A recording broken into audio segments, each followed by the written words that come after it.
Doctor রাজা, রাজা, রাজা। কি একটু অবাক হচ্ছেন? হ্যাঁ, অবাক হলেও রাজা বলে ডাক দিলে এভাবেই সাড়া দেয় হাঁসটি। এভাবেই মানুষের সঙ্গে গড়ে উঠেছে তার বন্ধুত্ব। এই রাজহাঁসের কল্যাণেই এখন দেশ জুড়ে সবার কাছে পরিচিত দিনমজুর জাকির হোসেন।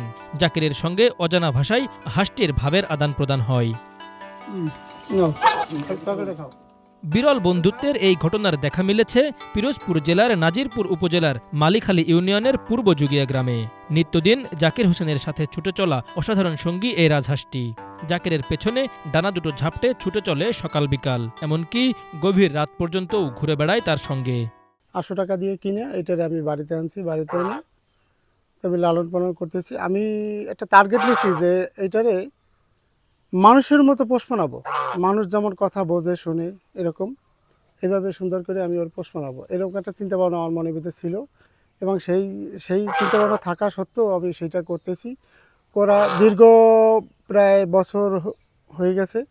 এটারে ঠিক সেই ছোটোকাল থেকে একভাবে আমি ওরে লালন পালন করে আসি এবং সবসময় আমার কাছে রাখি ওটারে, এবং সবসময় মানুষের ভিতরে রাখি। দোকানে যায় আমার সাথে, চা খায়, তারপর হাটে বাজারে যায় আমার সাথে, ঘোরে, বিভিন্ন জায়গায় যায়, গাড়িতে চলে আমার সাথে, গাড়িতে এভাবেই থাকবে। মানে ওরে এতটা ভালোবাসা আমি দিছি যে ও আমার ছাড়া কিছু বোঝে না। এলাকার চায়ের দোকানে জাকিরের সাথে চাও খায় হাঁসটি। জাকির জানান, বাড়ির পাশে একটি সরকারি প্রাথমিক বিদ্যালয়ে গিয়ে বাচ্চাদের সাথে খেলাধুলাও করে তার হাঁস। প্রায়ই সেখানে যায় সে। মূলত ও তো লেখাপড়া করতে তো পারবে না, আদা ও কেন স্কুলে যায়, কি জন্য যায়, বাচ্চাদের সাথে খেলাধুলা করে, আবার ক্লাসে যায়। আসলে মূল উদ্দেশ্য যে কী ওর সেটা কিন্তু আমি বুঝতে পারিনি, উপরে আল্লাহই ভালো জানেন যে ও কোন উদ্দেশ্যে স্কুলে যায়। এবং ওরা তো আমি লেখাপড়া শিখাইতে পারবো না, কারণ ও তো ভাষা জানে না, মানুষের ভাষা তো ও জানে না, তো পড়তে পারবে না। কিন্তু তারপরেও কন্টিনিউ স্কুলে যায়, যাইয়া বাচ্চাদের সাথে খেলাধুলা করে, আবার ক্লাসে যাইয়া ঘুরে টুরে কতক্ষণ থাকি রেখে আবারও আসে। টাকা অনেকেরই আছে, আমার টাকা নাই, কিন্তু তার মানে এই না যে আমি এটারে বিক্রি করবো। এটা আমার সাথে এমন একটা ওর ভালোবাসা আমার ভিতরে আইছে আর আমারটা ওর ভিতরে গেছে, এটা আমি কখনো ছাড়তে পারবো না, কোনো তার বিনিময় না।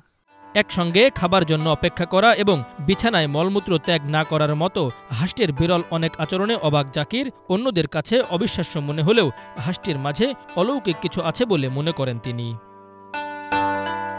স্থানীয়রাও অবাক হয়ে দেখেন জাকিরের সঙ্গে হাঁসের যুগলবন্দি। এই রাজহাঁসের ডানায় ভর করে দরিদ্র দিনমজুরের ভাগ্যে সুদিন ফিরুক, এমনটাই চাওয়া স্থানীয়দের। দেখতেও খুব সুন্দর চমৎকার, যে একটা মানুষের পিছে একটা হাঁস কি সুন্দর হাঁটে, মোটর সাইকেল উঠে বাজারে যায়, মানে দেখতে খুবই ভালো লাগে। আমাদের গ্রামের যত মানুষ আছে তারা খুবই মানে আনন্দিত হাঁসটাকে দেখে, যে হাঁসও এরকম মানে পোষ মানে একটা রাজা হাঁস। জাকির ভাই যখন তার বাড়ি থেকে আসে তখন হাঁসটা তার পিছু পিছু আসে। জাকির ভাই যেখানে বসে হাঁসটা যাই তার পাশে বসে, চার দোকানে বসলে চার দোকানে হাঁসটা বসে, হাঁসটাও সাথে সাথে চা খায়, আলাদা কাপে চা দিলে চা খায়। এবং এটা দ্বারা আমরা একটা জিনিসই অনুভব করি যে মায়া বা ভালোবাসার বন্ধনটা খুবই ভালো, যে পশু পাখির ভিতরেও যে মায়াটা আছে, ভালোবাসা বন্ধনটা আছে, সেটা জাকির ভাইয়ের হাঁস দ্বারাই বোঝা যাচ্ছে। প্রায় দেখি যে তার সাথে সাথে যায়, পিছ যায়, এবং সে দোকানে গেলে তার সাথে বসে বসে চা খায়। তারপর সে যে জায়গা যাবে সে যদি ডাক দেয়, সে যে জায়গা থাকুক সেই জায়গা থেকেই চলে যাবে, এবং তার সাথে সাথে আবার গাড়িতেও যায়, স্কুলে যায়, তার পিছ সব জায়গায় যায়। রাজহাঁসটা অনেক ভালো পোষ মানাইছে। তারপরে সে মনে করেন রাজহাঁসটারে যা বলবে তাই করবে। সে যদি ভাত খায়, রাজহাঁসও ভাত খাবে, সে যে প্লেটে ভাত খাবে রাজহাঁস ওই প্লেটেই ভাত খাবে। কাউখালীর হাট থেকে প্রায় 1 বছর আগে 2টি হাঁস কিনেছিলেন তিনি। কিছুদিনের ভেতর একটি হাঁস মারা যাওয়ায় সঙ্গীহীন হয়ে পড়ে রাজহাঁসটি। তারপর থেকেই সবসময় ছায়ার মতন লেগে থাকে জাকির হোসেনের সাথে।